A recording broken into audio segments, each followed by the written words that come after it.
Welcome to the Javier Mendez Podcast. Today is Monday, but this will be out tomorrow on Tuesday. So what did you think about your experience this weekend? It was a tough fight for Monup. I mean, I don't know if I would say tough. It was competitive. It looks like he handled it really well.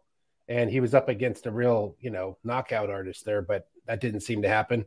I think it could have went either way. The judges, if you leave it to the judges, it kind of goes like that. What did you think? Yeah, it goes that way. I didn't know. I thought we did enough to win, but I'm not the judge. Obviously, I'm favoring my fighter. Obviously, one of the judges favored my guy. More people, but it's one of those Dana White. Don't leave it to the judges. And the third round was the only clear-cut round for sure. I thought was his. I thought we won the first round more clear-cut across the board. The second round was the deciding round, I think, and that one was up for grabs. It really was. It was up for grabs. They won, we won. I don't know. It was such a close, competitive fight that hats off to Dos Santos. I mean, he's a great fighter. He really is a great fighter. I watched him fight, and I said, man, we got our hands full. And, I was very proud of Abu Bakr. He fought like a warrior. He popped his knee in the first round. He says, comes back, he goes, I popped my knee. I went, oh boy. But this is one of those situations where injuries happen all the time. So whether you pop your knee, you break your hand, I'm sorry, but you got to go out, win the fight, or you quit right there on the stool. And he didn't want to quit, obviously. So he went and fought. He fought his heart out, and obviously he couldn't do what he wanted, but regardless, the other opponent was super tough. And, hey, it was a great fight not for the fans, but for us, it was a great fight in the sense that we didn't know who won. Both sides didn't know. I know their side said that you lost both rounds. You're gonna have to go out and win, which could be a tactic for them to say go out and get the third round because we know you probably won one round, right? And I'm in the same. I'm telling him you got to go after him. You got to throw more hands. You got to go more boxing because boxing was working. The range was not working, especially since he couldn't kick. I was telling him get inside and box with him, but don't clinch. The clinch was messing him up because he couldn't take him down, and when he did take him down, he didn't hold him down very much. So the control factor was a major part. In the boxing is where I felt we could have done the most damage. But again, I'm not the fighter, Abu Bakr is the fighter, and he fought the best way he knew how, and it just didn't come out our way. It could have went our way, but it didn't. We can't complain about it, The main event, he had a controversial decision loss. And he basically just, he handled it well, really well. He said, hey, I just got to get better. And, Abu Bakr handled it well too. He just said, I'll be back, I'll be back. I'm just going to get better. That's it. Well, have you ever popped a knee, Hav? I have. No, I'll tell you what I did do that was a mother. I don't know how I did it, but I was just sitting gambling at the Rio many years ago in one of the Ultimate Fighters, and I got off the chair, and all of a sudden I couldn't move my leg. My leg was like it was stiff as a board. I couldn't touch it. Intense pain. I went in to see Dr. Sanders from the UFC. He did a X-ray of my knee. He said your knee is fine, but you got a little water in the knee. And how I got the water in the knee, I don't know. The only thing I think of was that when I was running on the treadmill at the PI. That's when it probably happened, because I wasn't exercising any time before that. But regardless, my knee would lock up. I'd be walking all of a sudden normal and all of a sudden lock up in intense pain. So I can imagine the guys that have a meniscus tears or ACL, how difficult it is for them. So for me, it was slight water in the knee. That was it. And I couldn't move my freaking leg. It stiffed. I mean, there was so much pain shooting up until it went away. And then I'm normal again, like if nothing ever happened. So, so I understand when you got a bad injury in the knee, it prevents a lot of things from happening. And I'm not making excuses because you're supposed to win anyways. Francis Ngannou, he came in with a torn meniscus and he won the fight. So there you go. You can win with torn knees. You can win with anything. You just got to go out to attempt to win. And the other fighter wanted it more at that particular stage, and he showed in the third round. He was able to do more. It really limits your movement. I get in a motorcycle wreck. I could hardly stand on that thing, and my kneecap was blasted to the side. So I don't think his probably wasn't blasted to the side, but the patella, but I could hardly stand on mine. So a guy that fights through that, he can't shoot. You can't fire off that leg for the takedown. So that kills Monup's wrestling. and it takes away the kicks. So I think that's a victory in its own. Fighting with a very dangerous guy for 2 rounds with a missing leg. I mean, a missing knee. A percentage of what you have. You're using 20% of it. That was but like I said, the opponent was you can't take nothing away from that guy. I'm not taking anything away from him. He might have busted the knee with one of his low kicks for all we know. Yeah, it's possible. Yeah, so it might have been earned. It might have been earned by the kick, no doubt, because he was kicking pretty.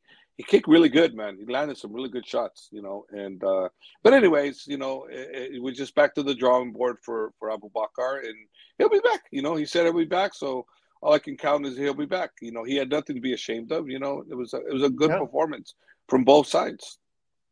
Yeah, I think so too. I think he'll learn and get better from this one, and that's interesting insight. So you watched the main event, or did you watch any of the other fights after that fight? Or I watched the main event briefly, and I didn't. They don't let you in, stay around, so you got to leave as soon as at the apex. As soon as your fight's over, they wrap you up and you go. They don't let you stick around. You got to take off. Kick you, so throw you in a van. Yeah. Throw you in a van and drop you off on the strip. Yeah, pretty much. Out of here. Yeah. So I didn't get to watch it. I watched a little bit of the main event, and from what I saw, it looked like Kai was apparently doing better. The little bit I did see, I didn't watch the whole thing, so I got to watch the whole thing to make a real judgment. From the little bit I did see, it looked like Kai was getting the better of the exchanges from what I saw. He might have got more punches. I don't know if they were more significant, but there were more. His output volume was higher. The other guy got more of his grapple. So I guess they have to look at it at the end of the day. I'm wondering what the judging criteria is anymore. I can't tell you finitely what it is. No, I can't either. I can't, and I can't say robbery either. Like the media and fans are saying, especially Kai's camp, Israel, Kai's camp, Israel. But Israel wants 2 of the judges fired. Israel does what he does, what he always does. He always toots for his guys, regardless whether it's a close decision or they didn't win or they did win. That's what I like about him. He's rooting for his guys and he voices his opinion about his guys, and he's just he's just very loyal to his people, fighters. So there's nothing wrong with that. It doesn't mean he's right, but just means he's very loyal. Very ride or die. Now, the next fight that you've got fighters on is in Bellator before we jump to this week's UFC. Am I correct on that? Is that the next fight you get? No, the next one I got coming up, I'm not in the corner, but Andrew Sanchez in PFL. My son Jeremy is there with Theo Haig, working Andrew Sanchez's corner. He's an alternate in the 205-pound division, the light heavyweight division. And if Andrew happens to get in that tournament, I believe he's going to win it. He's very, very good. He was in the UFC. He got cut. He comes over here and he's come back. He's rebounded. He's basically, we've reshaped his career. So he's one of those guys that turns it around. Very few of them can do it. Andrew is one that has done it. And he's a good kid, and he's got, he's got to prove it. This Thursday he's got to prove what I'm saying, but I believe he will. And if he beats this guy like I'm thinking he's going to, I believe he has a good chance to win the tournament if he gets in. What I'm seeing, I mean, it's this card with Nemkov is Emma Shafi and Gadzi on that one. That's in the 16th. Shafi's out. His fight got delayed. He's August 11th. He's not fighting. Gaji is, but Gaji couldn't come train with us, so I'm not going to be there because I don't train the guys if they don't work out with me. I'm not working in the corner, so I don't really like working corners. Sometimes I do because I have no choice. But if I had a choice, I never want to work anybody's corner that I don't work out because I don't feel connected to them, and it's harder for me because I don't know what's going on. So I don't like working corners without actually working the fighters. That makes sense. I have done it, and I have done it, and I'll continue to do it, but I don't want to. It makes sense. I mean, it's just like having a fan come off the chair in the stands, go, "I'm going to corner the guy," and scream stuff that he's not connected to, and he's not going to react to it. Well, the thing is, I may watch him spar in here, but I don't personally train him. You know what I mean? There's a lot of fighters in my gym that go fight, but they'll never have me in their corner. And they don't expect me to have me in their corner because I don't work with them. The people that work with the fighters are the ones that deserve to be in the corner, not me. Just because I'm the gym head guy and this and that, I have the most experience doesn't mean I should work the corner. I may not be qualified to work the corner as much as the person that's connected to them, and that's the way I feel. And I'm never going to change that opinion. The people that work the fighters are always going to have the priority, and they should always go, because you're basically you're telling this guy, yeah, you're good enough to train me, but you can't go and work my corner. It's like, no, if I'm worth training you, I should be worth working your corner. If that's what I want. If I don't want to work your corner and I'm training you, that's different. But if I want to work your corner and you get somebody else to work, that's bullshit. That happened before here, and I thought that was baloney too. One of the guys here, the guy was spending all the time with the fighter, and the fighter didn't want that particular person in the corner to give him advice. So it was kind of like, well, shit, if you tell me that beforehand, why do I even want to train you? Because I want to work the corner. Right. So I've experienced what I'm talking about, where it's not right, and it's not right for the fighter. It's not right for the coach. In this particular case, the coach was more the one wrong, because, he wasn't told at the end, you're not going to work the corner. It's like, well, shit, if I'm not going to work the corner, then maybe I don't want to work you, and that was what happened here. It happened to us about 2007 or 8, yeah, it's like, that was bullshit, and hopefully I never encounter that again. That's why I don't, like I said, I don't want to work anybody's corner that I've never worked. Well, you try to keep it fair and distributed. I see. That's cool that you're now that your son's working with some guys and he's getting his shot in the corner. That's nice to see that happening for Jeremy. Yeah. That's good, Can man. you see me? Can you see me? My son's doing all the work, and I come and I work the corner instead of him. Yeah, greedy dad. It's greedy dad. How's that gonna work? How's he gonna feel? Like, well, it's my dad. Well, no. Hey, this is your work. Go out and do your job. And make me proud of you. I don't want to be the guy out there. I mean, if I'm needed and they already have their 2 guys and this and that, then no problem. But if you're the one working them, you should be the one in the corner. And that's what's happening. What's new for some guys is something that's 20 years old to you already, which is doing what you've been doing. Yeah. And I don't need to work every one of my fighters' corner, and I don't. Only the people that I personally train. That's only people you see me work. And they may be AKA, and I may advise them while they're here, but I don't work the corner. I advise Andrew all the time, but doesn't mean I'm going to work his corner, because I don't work with him. Right. I mean, I can see, and you get your key group of guys, and it's nice when 2 or 3 are on the card, and then you can corner them all in one night in one place and be done. Some of those Abu Dhabi cards. Yeah. Like, right? For instance, one of the one of the things I'm talking about, Zubaira, for his last fight when he fought, and I didn't work him at all. And then he asked me to work his corner. I wasn't going to say no. I had to work his corner, but I didn't like it because I didn't get to train him at all. He just didn't, and then to watch him go out there and not make weight, which is number one. Number two, to watch him go out there and fight his heart out, and the judges didn't give it to him. Now that to me was a robbery. His was a robbery. He won that damn fight, and they took it from him. To watch that, it's kind of hard. It's kind of hard. Yeah, I understand that. So you've got was Khabib there? Did he come to the fights? I know he wasn't in the corner, but I mean, did he come to the fights? Yeah, he came, bro. He came basically like he's going to be coming here and there. He's just not going to be going to the fights, because he said that. He the people that misunderstand, they think, well, if Khabib's around, he's going to work the corner. No, he's not going to work the corners. He's going to do what he said he's going to do. Until he changes his mind, he's going to do what he's doing, and that's it. Like, I talked to him about already. It's, he's going to spend time with his family. If he changes his mind, great. But not, he's doing what he's supposed to be doing, spending time with his family. And maybe later down the road, when the kids are grown up at a certain age and they want to do their own thing, or maybe the next fight he might change his mind. It's his right to change his mind. He never said never. He just said just for now. That's cool. So he was there, and that was good. But I mean, it can't help a torn leg. That happens. But no, it's good that he was. You had the whole team there. You had. Is Kane going to start? I saw some mention. Is Kane going to start cornering some guys too? And Kane will corner the guys that want him to corner that he gets paid for. Yeah, because he'll be allowed to go. Yeah. So has he got some guys that he's working with right now? You hear me? I think you froze. So I will wait for you to come back. La la la la la. Are you back? Yeah, sure. Yeah. So It's you okay. have to cut this out, huh? No, I'll just let it sit there.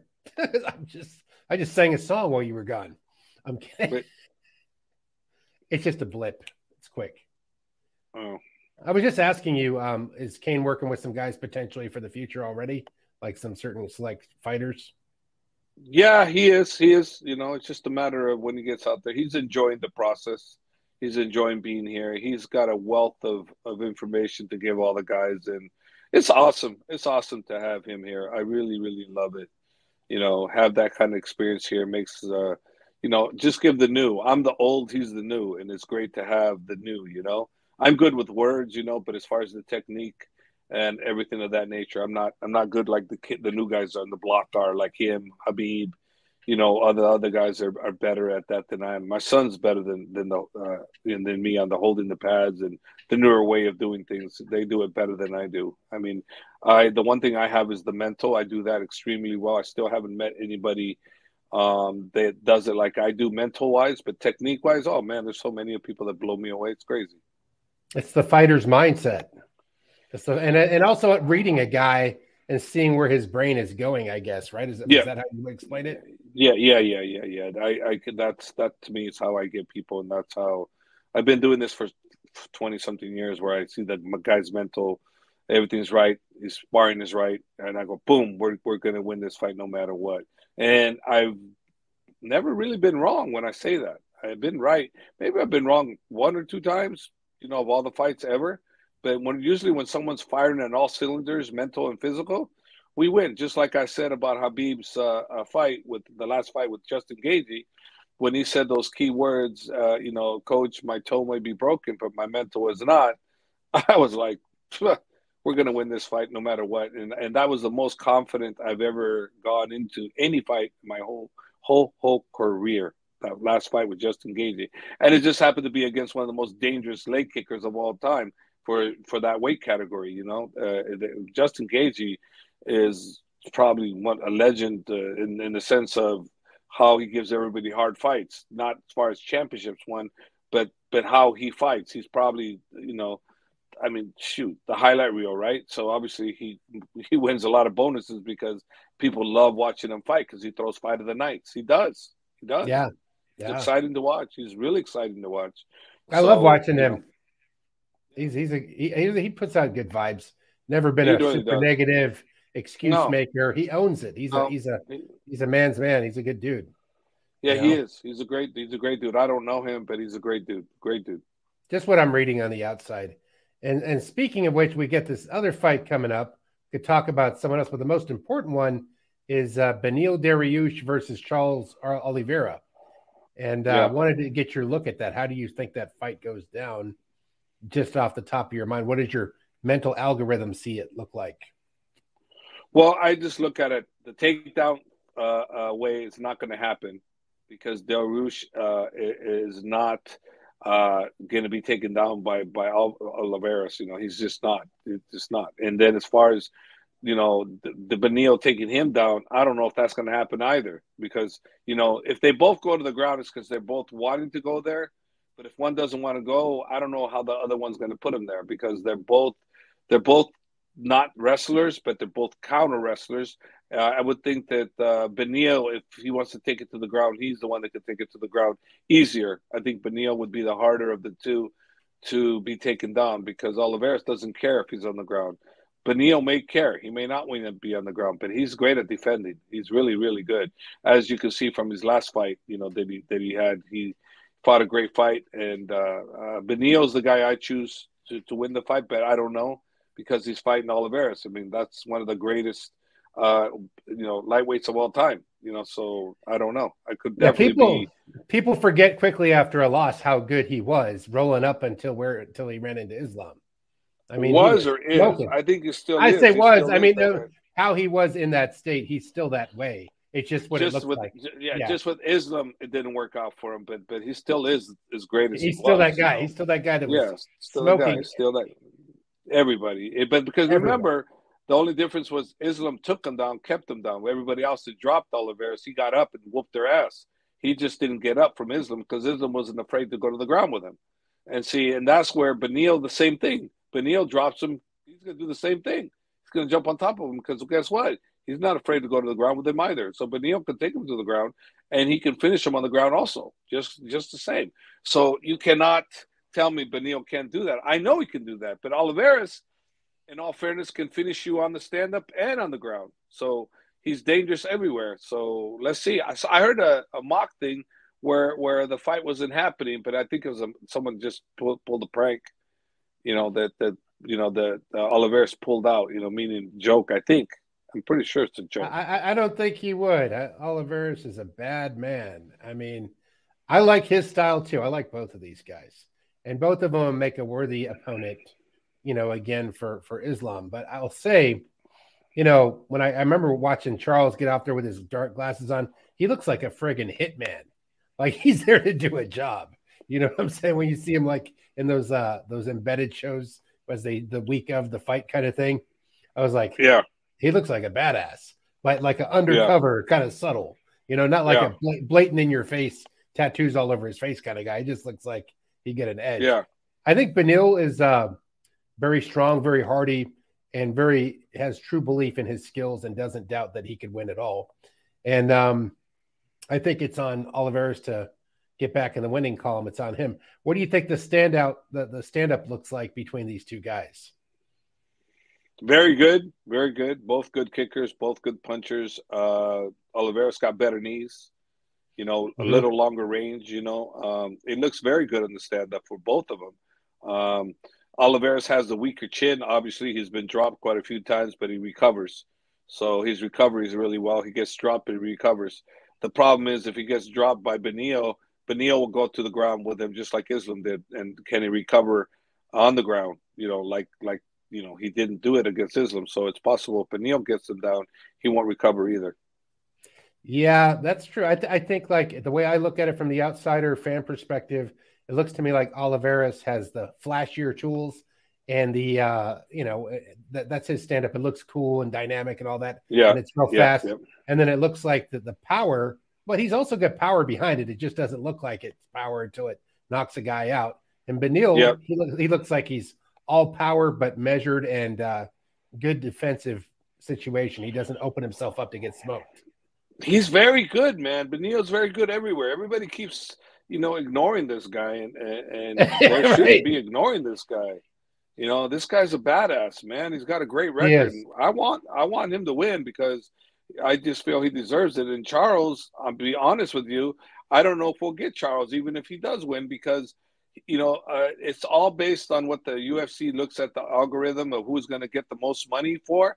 And Charles winning is not going to be enough. I think, it's going to be Gagey or Dustin that'll get the shot, if Beneil doesn't win. If Beneil wins, he gets the shot. But I want Beneil only because he's a great challenge and he deserves it, But if Charles wins, then, hey, good for him too. And then Charles will probably have to fight one more time. Or who knows, maybe Charles does a great promo, does a great promo and the UFC gives him the shot. I don't have a crystal ball. So it's not like, oh, I know what's going to happen. I don't know what's going to happen.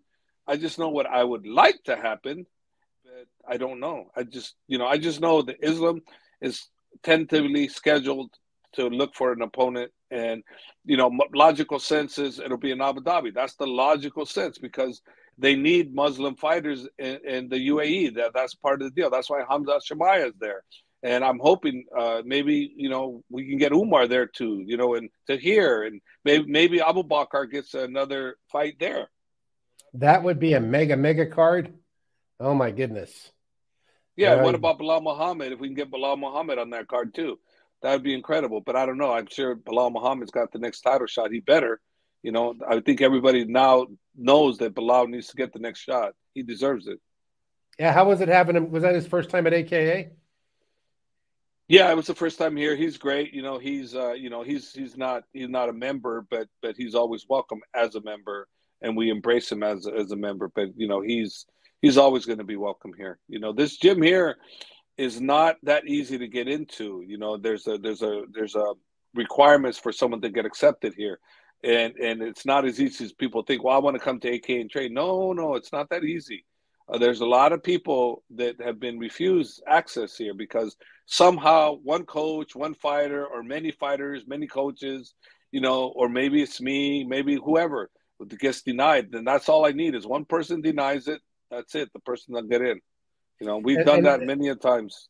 and that's because they might have to fight that person in the future, or Or they have a beef or something, or they have an issue. They have an issue with them. So that right. we have that the fact that they can fight each other, the fact that they have issues, or the fact that they don't want them here. A coach may They're not not want part of the somebody vibe. here. They don't bring to the vibe of the It synchronicity of doesn't that matter. gym. Yeah, it doesn't matter. It doesn't matter how talented they are and what they can do to bring the gym money. I don't care. It's all about what we have here. We protect what we have here, and that's it. And no one's ever going to know who denied who. It's just you denied. That's it. There's no more questions asked. But it's not like we get a lot of people asking. We don't get a lot of people asking. Yeah, there's so many places to train now. Was it more back when you guys were one of the only center hubs? Like, Well, when we had the heavyweight champs all here, everybody wanted to come here. Now that we only have two champions, well, Islam and Usman, as champions, we have people wanting to come, but not as much. Not as much. We don't really need it. We have enough. We're packed. We have a bunch of up and coming fighters, with Team Habib and AKA combined together. We have enough fighters. We're not really looking for, like more fighters to come through, but if they come through, it's a process. And like I said, you get denied for one reason or another. It doesn't matter how good you are. It matters if you fit into the team, and that's just the way it is. Well, I think some people see the training, they go, "Oh, can I come sign up there like a martial arts studio?" But they don't realize that's pros practice, and then you have all your other, regular amateur, beginners, and intermediate people training at regular classes, right? Pretty much. Yes, pretty much. Yeah. How's that going? You get a lot of people in there, huh? You were telling me it was growing pretty gangbusters. Yeah, it's doing fantastic. It's big. It's really big. It's like my wife has been handling a homeless situation. You know what? Then I'm going to send you the video. Why don't you guys show this video to see what we have to deal with the homeless? Embanked in our back of our building, and how we call the police. The police can't do nothing about it. We couldn't throw their stuff away because that's stolen property. That would be considered that. So we'd go to jail for that, and then this would end up happening to us as a result of us not being able to do anything about them and get them out. Even tell them you got to leave, they wouldn't leave. Nothing we could do about it. We got the neighbors complaining. The city sends us basically a violation. That we're in violation, and they're going to basically fine us $500. And then it continues after that if we don't get rid of the homeless back there. But yet you won't let us get the police on them. The police can't kick them out. We can't take their stuff and kick it out. So, we have to devise a special plan. And that was by cutting the trees and making it put signs out there that, hey, you're going to have to clear your stuff out because these trees are going to be cut and they're going to fall and they can be very harmful. So, we find that was the legal loophole to get them out. But you just imagine that you're a gym owner and all of a sudden you're having to pay we have paid over $4,000 to get this thing done, something that we didn't ask for, when something could have been easily done with the police saying you're trespassing, you can't be here, you got to leave. Nope. Police were helpless to do anything about it. We were helpless to do anything about it till we got the genius idea that doing construction, like clearing up the shrubs and everything, is dangerous for them, so they had to leave. That was the only way we could do it. And now we're trying to do a situation where we can keep them out. But I'll send you the video, Lynn. Put it on there. And wow, you're going to thank your local California politicians for making California one big campground. Oh, yeah. Thank you, California. Why don't they just take some open land that nobody's using and make a big encampment for all these people to have a campground and just let people spend. We can spend all this money on other foreign affairs, and yet we can't spend enough money to take care of what we have here. This legit. That's causing us. My taxpayer dollars, your taxpayer dollars are going somewhere else. They're not going for your home, your protection. They're not, and that's just not right. Some politicians are out there making a hefty lot of money on us because they decide that they're going to put their money somewhere else instead of home. Well, And why don't we I've always just been, get a bus, offer each of the homeless people $5,000 to get on the bus and ship them over and let them go camping by the politician's house. I think that's yeah, that's a good exactly. solution. How would they like it? How would they like it Yeah. if the homeless went out there and you put these guys there? And a lot of these, there is some people there that are there because that's what they want. They don't want to work. They're on drugs. They want, but then there's the poor ones that didn't want to be there. Had nothing to do with them wanting to be there, but you put them there because of what you did with the COVID situation. You have people not pay 6 months in advance rent. They go, you have to pay, but you have to pay it back. So when the 6 month period was up, you owed 6 months rent. Well, how many people are just living paycheck for paycheck? How are they going to pay that 6 months? And what about the landlord owner who said the same thing? They basically they put 6 months on him where he had to pay back his mortgage, but he didn't get the money from the tenant. So how's he going to pay? Because there's no money, and then so it's just like what we had to do. The same thing. We had SBA loan. We had to pay back $150,000 plus we had to pay back all the back rent. We had to pay 6 months back rent. Thank God we made it, but it's not easy. It wasn't easy. California, you suck. You handled this wrong. You handled this wrong, and hopefully we're done with this and we don't have to deal with this again. But I feel bad for the homeless. I really do. In America, you handled this wrong. You did it wrong for us taxpayers that put all our money into it, expecting everything to be done right for our people, our homeless, our people that need it, But no, you go out and spend a ton of money elsewhere, which that's rightfully so. Okay, you should help other countries. Not a problem with that. But what about here? Like I'll tell you in Dubai, right? When you go over there, the people that are from there, they get the biggest benefits of all. When they get married, the president gives them a property and a loan to build their home. They take care of their people so good over there. It's crazy. If you're not from there, then you don't get the same benefits.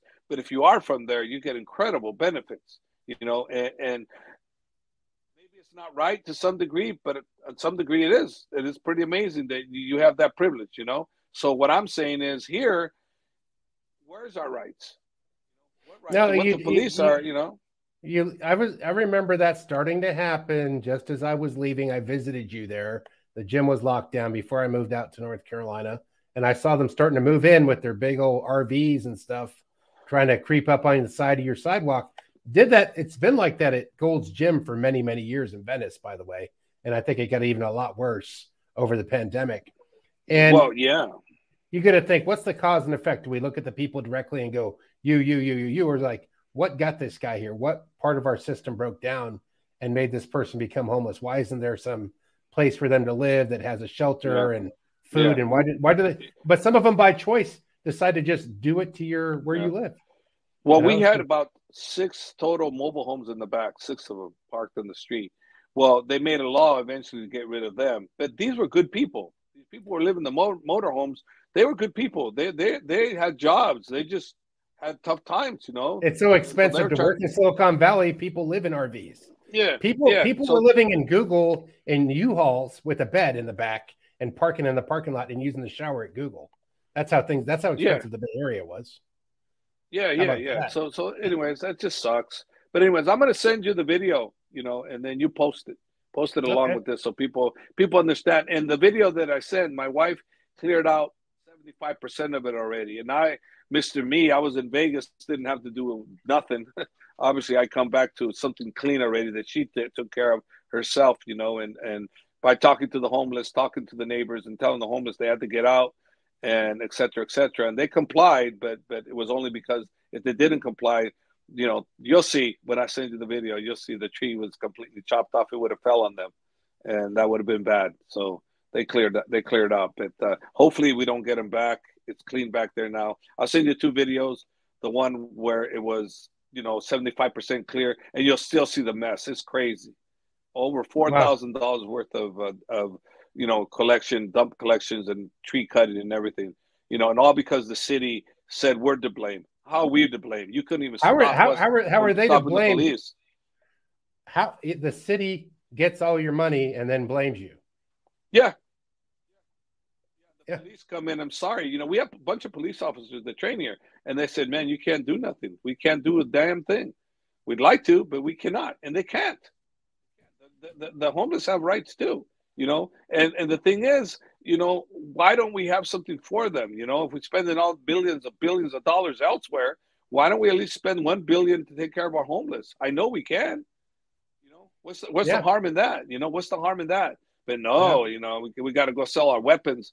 Somebody else, probably charge you quadruple what those weapons are. That's what they're probably doing. Just like, remember a long time ago when the army, that for one hammer was like, they cost X amount of money, like $11 for one hammer that was normally like $1 way back in the day, but that's how much they charge, so Yeah. they over excess you. The manufacturers from the US, they're overcharging you. Just probably the same thing they did with our not nuclear weapons, but our weaponry. They're probably selling them 10, 15 times more when they normally would get, just so they can get that extra price. It's like anything, right? War is good for the people that build weapons of mass destruction. Yeah. But if there's no war, where are they going to buy it? Who's going to buy it? I don't know. Maybe I'm wrong, but that's just my opinion. No, I know what you're saying, man. It's crazy because there's really no rhyme. If you were to ask me, solve the problem, put a gun to my head and figure out, solve the homeless problem. Part of me has empathy for those. There's a mixture. You can't just point at one and generalize and say they're all here for this reason and they're evil people. No, they're all different. Not all of them are evil. And also, most of them aren't even evil. It's just where they're at. For the most part, they were put in bad situations. Every one of my windows was broken by them. Every one of my windows was broken. They came in, steal stuff, and they got caught. 3 of them got caught. Well, because we got cameras everywhere, so they got caught breaking in our windows. And every time it cost me. There's bars everywhere in my windows, because we haven't had a break-in in this year. This year we haven't had any, but before that, the COVID time, man, everything was getting broken in. Yeah. It was crazy. It's crazy, and I'm not the only one. A lot of people experiencing this, but what do we do about it? How can we fix this? I don't know. I just know it's like, where are you going to move everybody? What are they going to do if you give them another option? I mean, think about it for a second. They built homeless shelters, little houses for people in Oakland, and then the homeless guys were like, "Nah, I want to sleep outside. I don't like that structure." Well, yeah, we have these up the street. We have these nice little structures that built for the homeless. I don't know how many occupy those, but they're really nice. They're small, but hey, it's better than living in the outside. But I don't know what their structure is. I don't know what their guidelines are. And I don't know if a lot of them would use it and they're druggies. Because I heard that a lot of drugs are being rampant in those kind of places. But I don't know. I've never been to one, so I can't verify. So it's just what you call the allegations. So let's say I'm allegating that people are drug using in the places, but that's allegations because I don't know personally. And I could be 100% wrong, and I apologize to anybody that is actually living in these places, because they're out of luck, and they're trying the best they can. And I think it's a good thing to have these type of homes available for them. And I would like to see more of these, but I would like to see them, for those that are deserving of them. I mean, they could build one for every one of them, and still people have to choose to use it. And that's the thing. There's enough money in the California coffers. California has its own economy, but California is so damn expensive that it forces homelessness at an exponential rate not seen in every other state. New York has got a lot because it's very expensive too. So any one of these cities that have extreme high cost of living, people have an apartment and a job, and they're always one paycheck away from being on the street. And that's part of what happens. Yep. One paycheck. But that's the way it goes, man. What about I'll interject. I'm going to put the video right after this, guys, and then we're going to talk about Amanda Nunes. So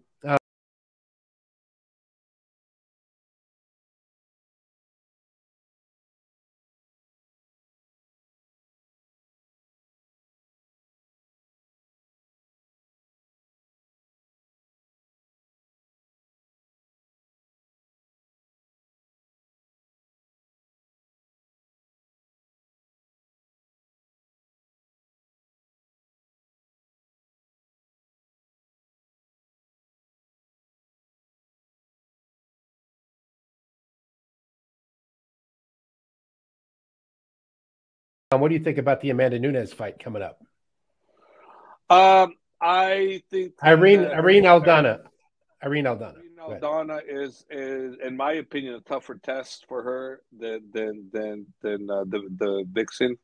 I think she's a tougher fight for her because you know she's a better striker and she's probably harder to take down.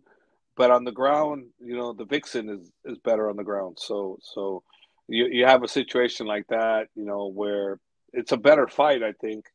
But let's see, because look what happened before. The Venezuelan Vixen, she took that fight, she won the title. So who knows how ready she would have been for this fight. But I thought their stand up needed to improve, and it really hasn't improved much. But her ground and her heart. I mean, if you had to go on heart, Yeah. I'll take the former champ every single time. If you have to go on heart, I would take her every single time to win. She has got incredible heart, but the skill set is the damaging part, and her stand-up skill set are not where it needs to be, But She but took as far as Amanda's her best. heart, She wore Amanda out by taking her best shots to get to yeah, her. yeah, It wasn't all through technique, like you're saying. She absorbed a ton of punishment to beat her. That's I what would she take did. her. I would take her to win every single time if her stand-up vastly improved. I would take her because she's amazing. She's Yeah. amazing. It's just that she got outgunned in the striking. That's my opinion. So that's kind of how it goes down. I mean, yeah, Juliana Pena was the one that she beat, and she beat her in a 5 round last time. And Yeah. yeah, have you met her before? Has she No, come by the I show? don't. No, I never met her. I don't know her. I met the champ Amanda. I've met her before she even got into the UFC when she was a huge Cain Velasquez fan, and she came up to me and she said, "Cain's my favorite fighter. Can you please tell him I said hello?" I said, "Yeah." So I told Cain, "Hey, that girl over there, she'd tell me you're her favorite fighter. She wanted you to say hello." She goes, "Oh, okay, cool." And there you go. So that was in Texas when I met Amanda. She's a sweetheart, man. What it was this? I'm telling you, there couldn't be a better person to carry that pound for pound greatest woman fighter of all time than Amanda Nunes. Wow. Yeah, that's gonna be a good fight. I'm looking forward to that. So this weekend we get some good stuff coming up. Who may or may not be facing Islam in the future between Oliveira and It's hard Dariush. to say, and is it going to be an Abu Dhabi? We don't know any of that until the UFC announces it. There's no fight. There's nothing. So we're looking to fight soon. We just don't know where. And anybody can, whoever hears, oh yeah, Islam's fighting in Abu, no, till the UFC announces it. Hey, no fight. So don't even listen to anybody in whoever's camp. Don't listen to me because I don't listen to Habib. Don't listen to anybody until the UFC 100% puts it on their website. That fight is final. It's final. It's not final. So don't think you have a upper hand because you don't. Because I've been wrong too. I say, oh, we're fighting so and so. What's going on? That fight didn't go through. What? I just got there you go. And there's still you're still in the in between, the limbo time for Umar. Yeah, we're looking to fight. We're training to fight, but who our opponent, our dance partner is, we don't know. We know. I want a top guy because I want him to fight a top guy, then be in a position to fight for the title next if we win, which I expect Umar to win. I will say that. I will publicly say that I expect Umar's gonna win. I believe Young Ego is the future champ of the bantamweight division, and I believe that in my heart. And that's just it. And there's some tough customers. It's a great division to be champion of. That's a stacked division, very very stacked. It wasn't as stacked as it is now. Extremely stacked division. That's shoot. That's gonna be interesting. So he's gonna come train with you now. He's been training. Yeah, we've been So training. he's staying with you until you guys get the announcement, basically. Yes, he's because we're training to fight. We just don't know when. We don't know where. We just know that the UFC is trying to get us a top person. That's pretty awesome. So he's like, stay in town, stay training, stay in pre-camp. Yeah, we're in camp. We just don't have a dance partner yet. That makes sense. That's awesome, Hav.